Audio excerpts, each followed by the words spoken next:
Seems as though Dame Lillard is going through a difficult time since being traded to Milwaukee. No family, recently going through a divorce. All comments made by Dame. Tune in to Unc and Gil as they explain more. Seriously, I don't have much of a life, but that's what comes with making big boy decisions. You got to be down for that and figure it out.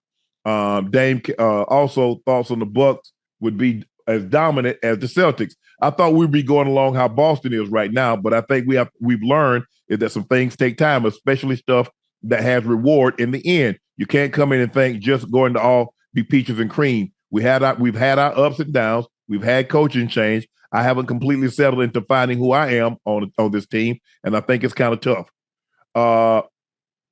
What are your thoughts about what Dame said? Obviously, he was entrenched in Portland. He mentioned that everybody that he knew and loved, his mom, his sisters, his brother, everybody was there. His wife, he's going through a divorce right now currently.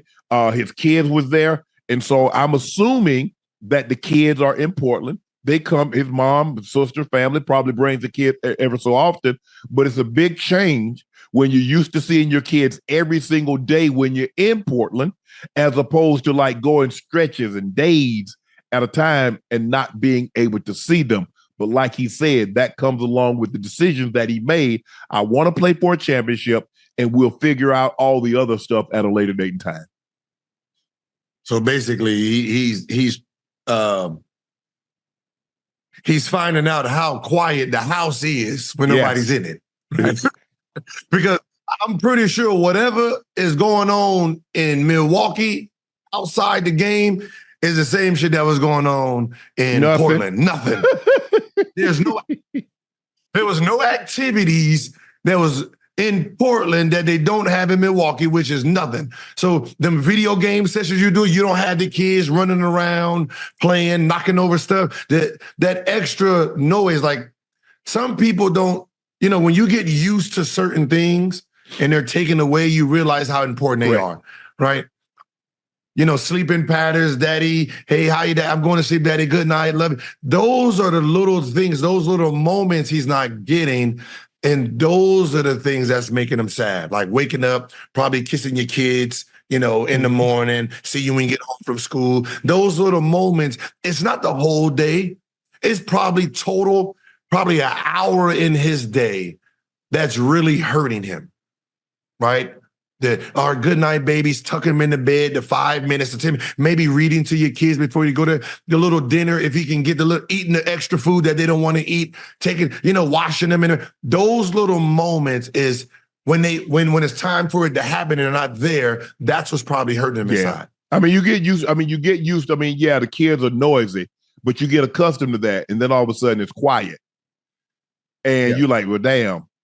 And the monotony of knowing, okay, I'm going to leave this time in Portland. I'm going to go to the stadium. I'm going to stop. This is my favorite restaurant. I'm going to grab something to eat. You call the wife. Hey, you need me to pick up something. The boys, blah, blah, blah. And now it's totally different. You don't have a favorite restaurant, or you didn't. Maybe hey, bro, where to go get some good food, some good soul food? Where to go place to go get the best fish? Or who has this? Who has that? So now that's what happened to me in Baltimore. It was the same. But I had just spent 12 years. I just spent 10 years in Denver. So I knew where everything was. I knew where all of the soul food, and if I wanted to go this place, and all of a sudden in Baltimore, most of the time people went down to DC. Man, if I got to travel an hour to have a good time, that is shape for me. He became a family man. Look, he became a family man, and now he turned it back into a single man. And he realized how much happier he was as a family man. It grounded him, for sure. Right?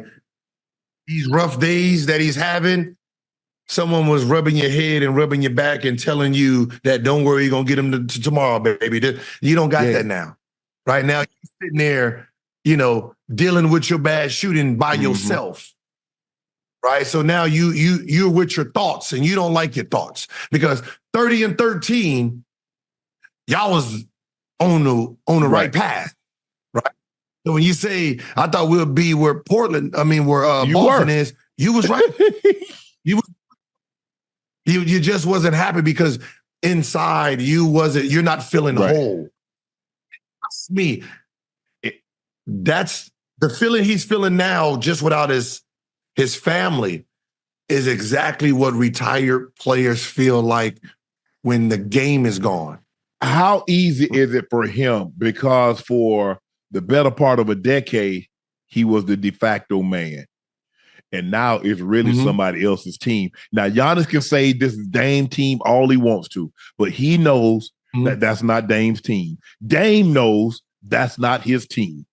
Everybody in Milwaukee knows all that. He can do that. He can do that 24 hours a day. That's Giannis' team. Yeah, and I don't think that is not the one that's bothering. It is. But how different is that? Because think about it. Now you got another player that is thought of as better than you. He's been there. He's been entrenched in the community.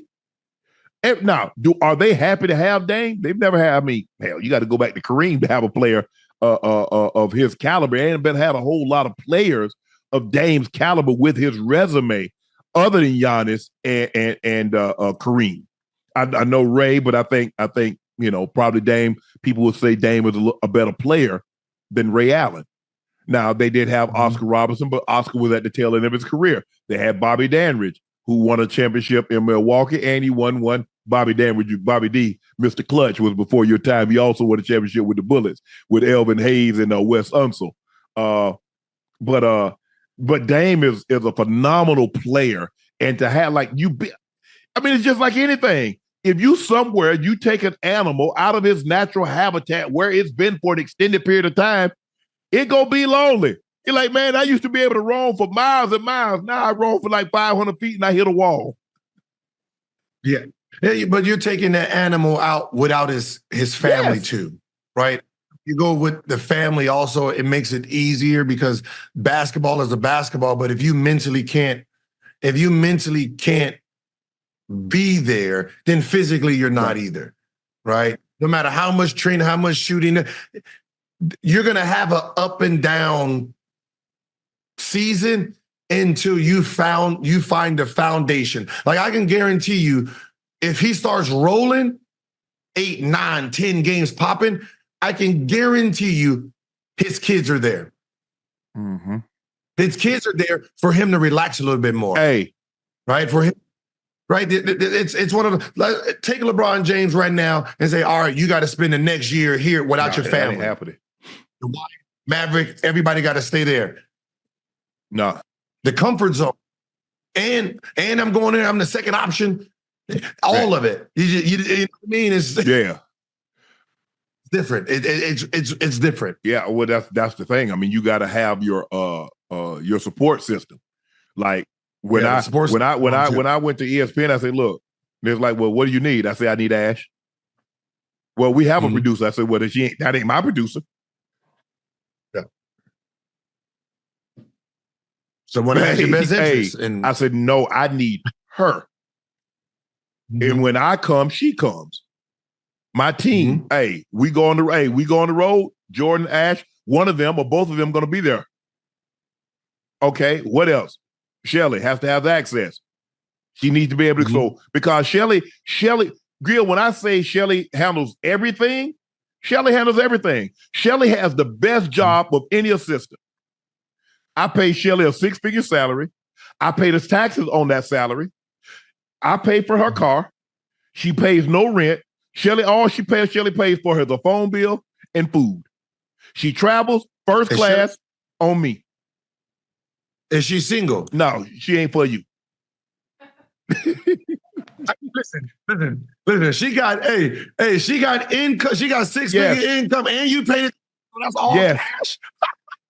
Hey, Shelly, where you at, baby? Hit me up.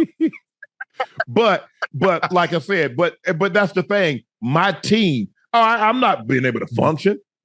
How am I going to do this? Ash handle most of the stuff. Okay, Shelly, this is what we got. Blah, blah, blah. We're going to do this right this. CJ's going to handle Club Shay, blah, blah, blah. Jordan handles all the social content. Man, I ain't got time to be worried about all that other stuff. My 9 need to be free to focus on what I need to focus on. So I totally understand what Dame is going